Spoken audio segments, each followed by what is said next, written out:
Thanks, Bob. At least a dozen people have ended their own lives this year by jumping off the Sunshine Skyway Bridge. But the state says there's not much more it can do to improve security. ABC 7's Erica Jackson shares how transportation leaders are making changes on bridges around the country, but are unable to make the same improvements here. Erica. Alan, thank you. In between the thousands of cars driving the 4-mile stretch of the Sunshine Skyway Bridge every day, at least 12 people jumped from the top just this year.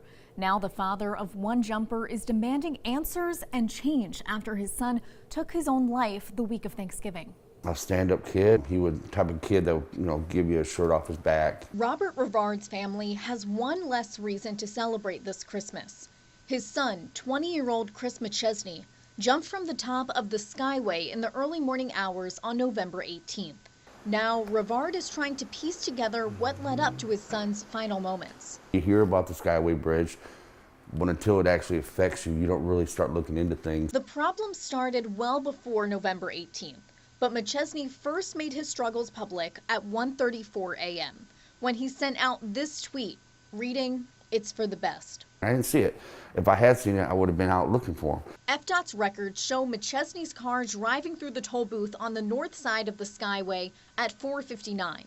And less than 30 minutes later, Rivard received his last text from his son, reading in part, "I've been dead inside for so long now. I've never loved myself or truly believed in myself."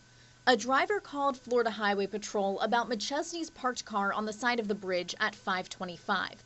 A trooper arrived on scene 8 minutes later, only finding an empty vehicle and McChesney's cell phone inside. He felt like he wasn't doing anything with his life, even though he had so many things going. So what are you hoping to get out of this? I'm hoping to have something done with the bridge so it makes it harder to jump.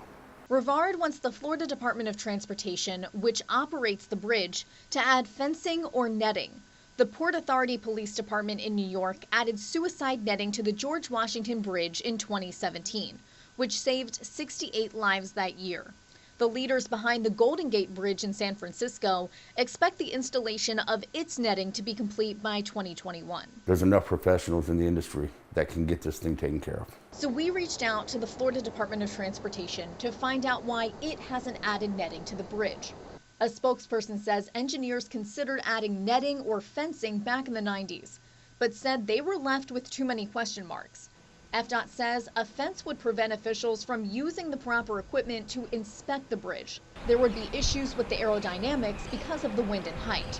Birds could get trapped, and the netting could push a jumper back into traffic during a failed attempt. But FDOT tells us that a Florida Highway Patrol trooper is always monitoring the bridge, hoping to deter people from jumping.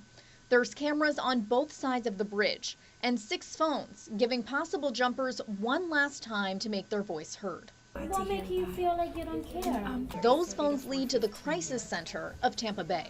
Our goal is to keep you alive in that moment and then to put together a plan so that you can stay alive moving forward. CEO Clara Reynolds says only a handful of people pick up those phones at the top of the bridge every year. But when they do, it deploys a FHP trooper to the scene and lets Crisis Center staff talk to the person reaching out for help. How old are your children? Between those two efforts, we can save somebody if they grab that phone. Now, Rivard is calling on FDOT to make some kind of change because he says the relatively low 3-foot concrete siding along the bridge isn't making a difference.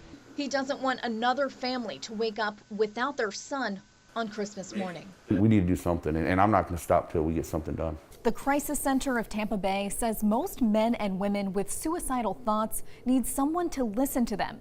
If you're in distress, contact the Suicide Prevention Lifeline by calling the number on your screen. Alan. Erica, thank you. The trapezoid is next.